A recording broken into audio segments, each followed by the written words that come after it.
And let me tell you something.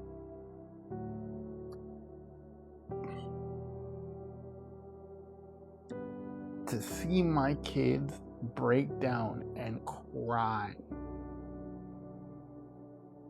My son was 1 at the time. I think like 18 months, right? 18 months at the time.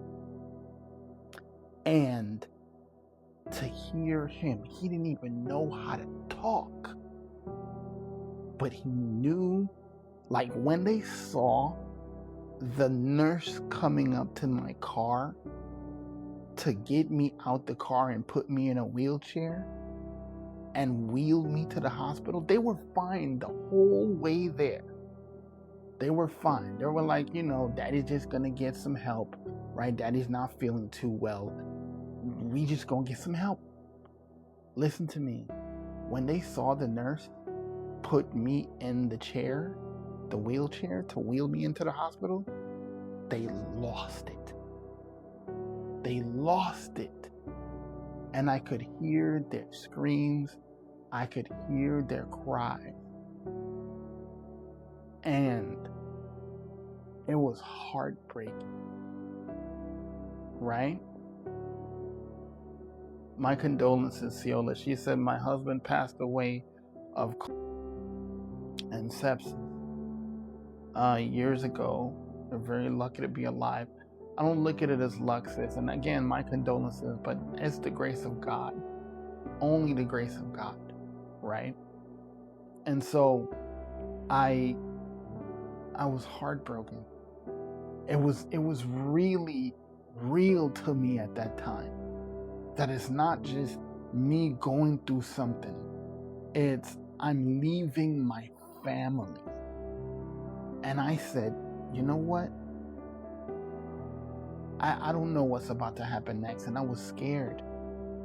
I was truly terrified because I didn't know if I was going to come out.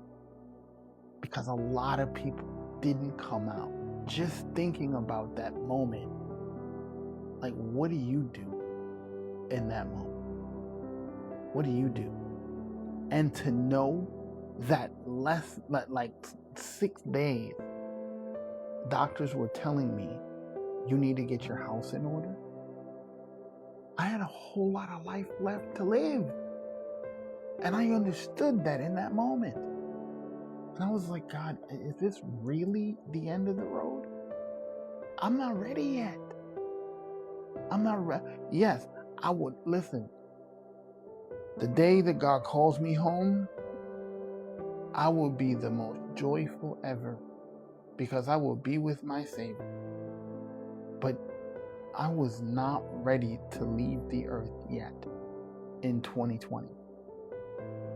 And I remember after being on the phone with my family 10 minutes earlier, I prayed and I didn't call him back. I said, God, if it be your will, let me come out of this season. Heal me from whatever this is, right? All they knew it was sepsis. Heal me from whatever this is.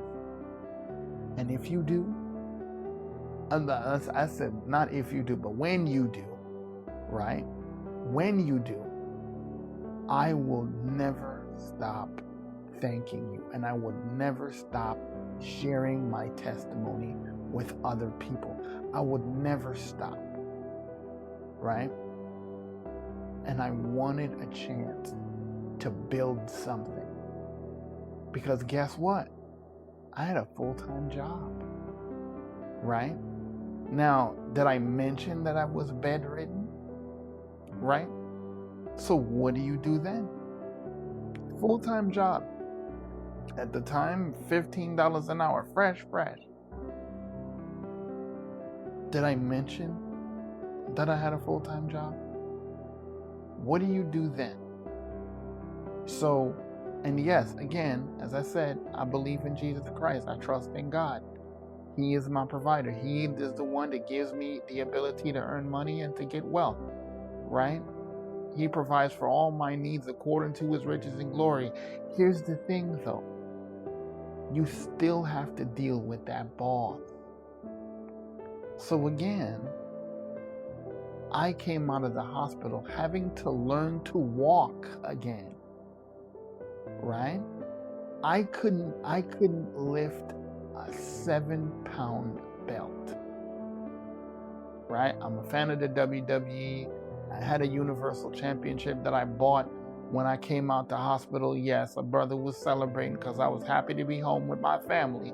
So I did. And I couldn't even lift that thing in the air. 7 pounds.